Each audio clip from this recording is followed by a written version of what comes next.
Vincent Pavant, vous tirez en fait la sonnette d'alerte suite à une lettre de l'EMA que vous avez reçue vous demandant de détruire des données. Vous pouvez nous expliquer?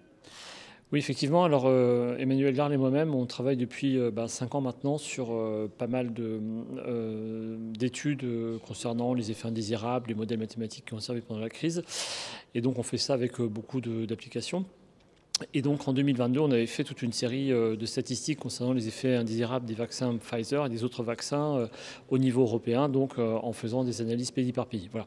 Et donc il y a moins d'une semaine, on a reçu de la part de l'EMA, donc l'Agence européenne du médicament, par l'intermédiaire donc de M. Alexis Nolte, qui est le numéro 1 donc, de la division des médicaments appliqués à l'être humain, une demande administrative donc d'effacer nos recherches et de ne plus mentionner donc, les données que l'on avait téléchargées parfaitement légalement sur le site de l'EMA, donc concernant droit de vigilance pour être précis, concernant donc les effets indésirables des vaccins.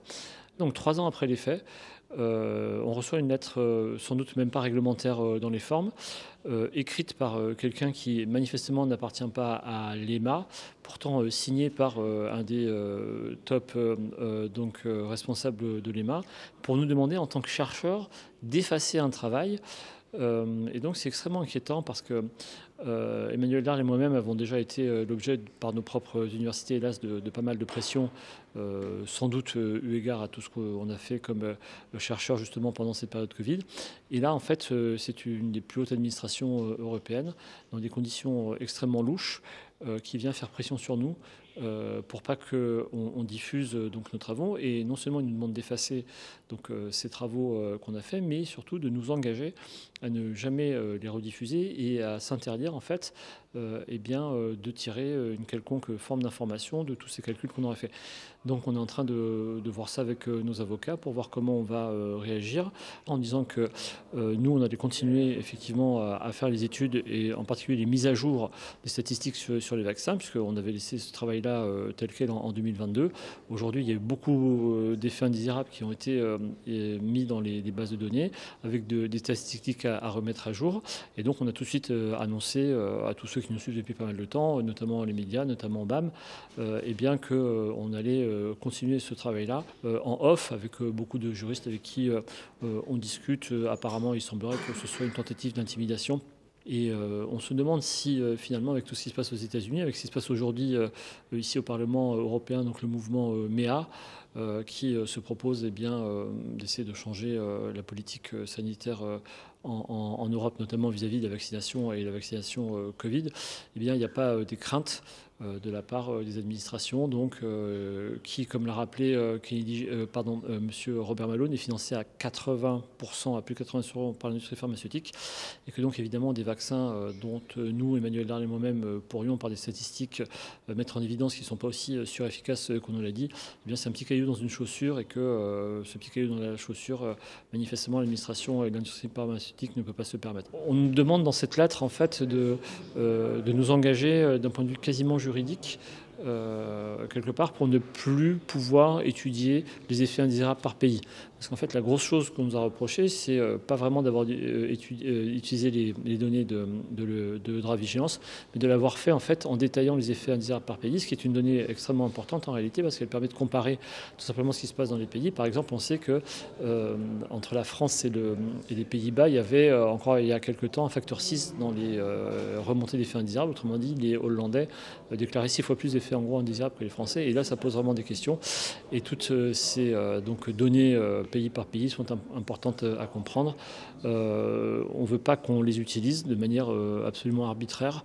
Et donc, ça va nous motiver pour les utiliser bien plus. Donc, Emmanuel a déjà retéléchargé toutes les données de droit de vigilance par pays. Donc, vous ne cédez pas au chantage, mais c'est quand même inquiétant, quoi. Est-ce que c'est la commission qui sent effectivement, avec toutes les révélations qui sortent sur les effets secondaires, qui essaie de couvrir ces traces? Comment vous interprétez? C'est très dur à interpréter parce que, effectivement, comme j'ai dit, la forme est rassemblement non réglementaire et donc illégal, avec tout ce que ça peut vouloir dire du coup de pression et d'intimidation qu'on veut faire.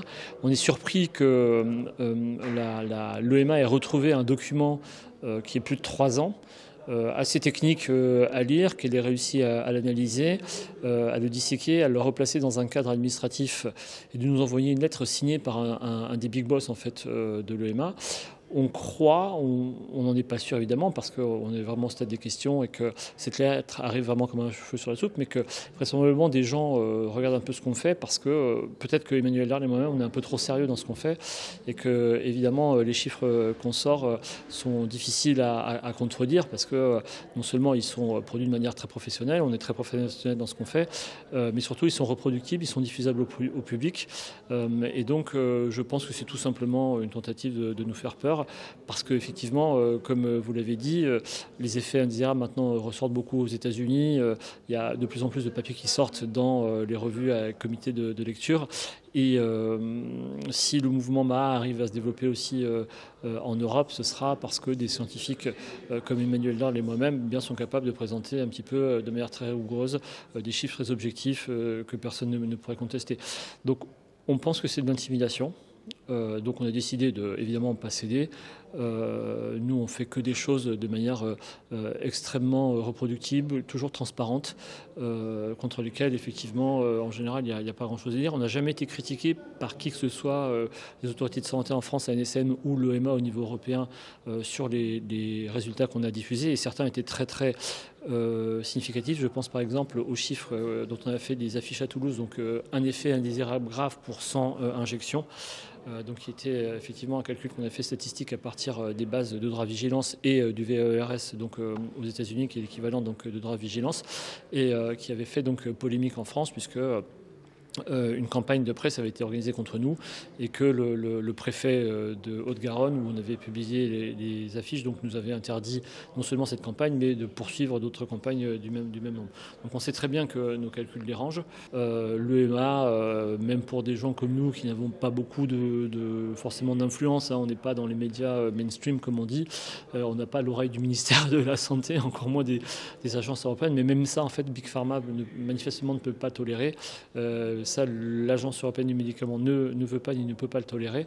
Faire pression de la sorte sur des enseignants-chercheurs, c'est quand même quelque chose d'extrêmement inquiétant parce que les libertés académiques sont justement là pour garantir qu'une parole critique puisse s'exprimer de manière sérieuse.